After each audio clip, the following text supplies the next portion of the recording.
எல்லாமே எதிராக இருந்தாலும் சூழ்நிலைகள் தோல்வி போல தெரிந்தாலும்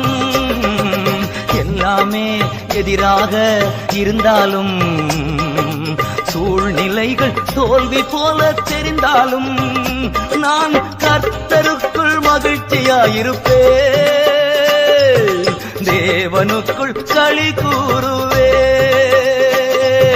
கர்த்தருக்குள் மகிழ்ச்சியாயிருப்பேன் தேவனுக்குள் களி கூறுவேன் அத்திமரம் துளிர்விடாமல் போனாலும்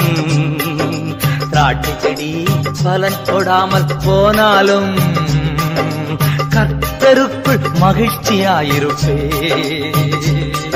என் தேவனுக்குள் களி கூறுவே